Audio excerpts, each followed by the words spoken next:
Hi, I'm Marek Walkaround. I'm Chief Creative Officer for Aston Martin, and I'm here to talk to you all about DBX, our brand new luxury SUV.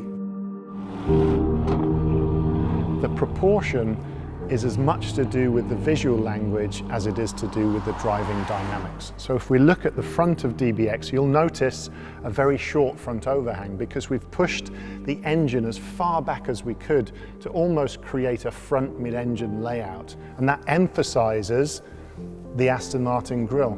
This is probably the biggest Aston Martin grille we've ever developed because as the first SUV, we really wanted to show that it's an Aston Martin with a very, very typical form language to the grille. You'll notice the inflection, the Aston Martin feeling, the wrap of the grille, real aluminium extruded sections for the grille, so it's metal to touch, beautifully crafted. Again, we look at the badge, made by Vortons, enameled. You can also get this badge in a carbon fiber or an all black finish, but it's made as a piece of jewelry, handmade in the jewelry district. And lower down in the car, you'll see this carbon fiber splitter, which starts to take the air under the car and feeding some of the cooling for brakes and obviously radiator through the grille as well.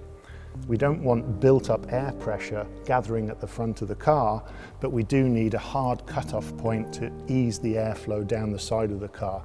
Here we have the daylight running light, and on the inside of the light is an air intake that relieves the high-pressure air built up and feeds it into the wheel arch and dissipates the air, so you're not getting that high-pressure build-up. You start to see a very typical Aston Martin feeling and shape to the headlamp. It has a character. All Aston Martins have a character.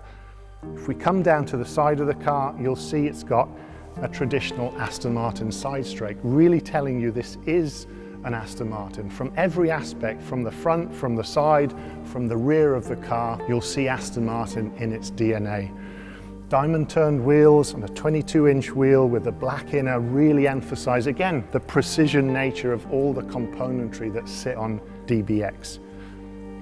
Air out from the front wheel arch in terms of lift comes through this feature here, so we're taking that high pressure air away from the front wheel arch, giving again more stability for Matt and his team to make this car drive and ride incredibly well. If we come down to the lower area, you're looking for better airflow along the side, so it exits cleanly and you have much better aero count. We're also using the golden proportion, that 1/3 to 2/3 relationship. We're putting the car in shadow here so that your mind is really reading the upper part of the car in relation to the glass house, so you get that proportional relationship. Plus, it looks as though it's lifted off the ground and it's moving even when it's static. We use all the principles of design in the same way that we develop our sports cars, so it truly is the Aston Martin of SUVs. And as we come to the back of the DBX, it's really important to look at the aerodynamics that form the functionality and part of the design language at the back of the car, because the aerodynamics is integrated within the body form. You'll see the very, very typical Aston Martin flick and inflection, which reflects the grille shape at the front. So important because this ducktail actually provides several counts of downforce to keep the back of DBX very, very stable. And also uniquely, you'll notice no rear wiper because a lot of the cleaning of the windscreen is done by this unique spoiler system that has a separated air function. So air attached to the screen, cleaning, and obviously air over the top of the spoiler, which helps again in counts of downforce to keep this car agile and perfectly poised on the road.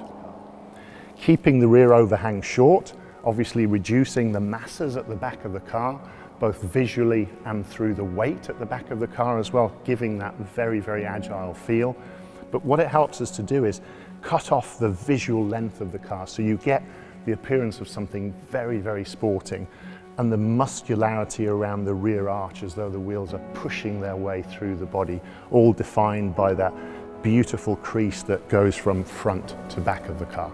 And then obviously as we've come lower down the back of the car, all the way down to the rear diffused area, the rear diffuser, which is really important for aerodynamic functionality. And you see these carbon fiber vanes that help exit the air, but also keep the air in control. So Matt Becker and his team have every possibility to get this car to be as stable as it possibly can at speeds on the road.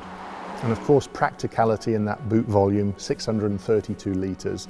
All of the technology in here to keep things stowed safely, the runners that sit down the side, again, real aluminium extrusions that sit there with all the fixing points, and 62 litres of volume hidden underneath the floor for anything that you want to keep safe, and then brushed aluminium so you protect the back of the car as you're loading things in. So you can see the brush lines again, hinting at that hand-built perfection.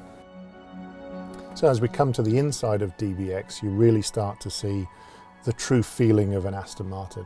We know all about the proportion and the love of the exterior. This is about the sumptuous materials, the authenticity of the real metal parts, the glass switches, the real carbon fibers, the Bridge of Weir Scottish leather. You even get a really nice aroma from the leather on the inside of the car. The stitch detailing, everything on an Aston Martin is hand stitched together on the inside. The broguing that you see that you would typically see in the fashion industry, in shoe design, and that beautiful combination of colours and materials and the harmony between them.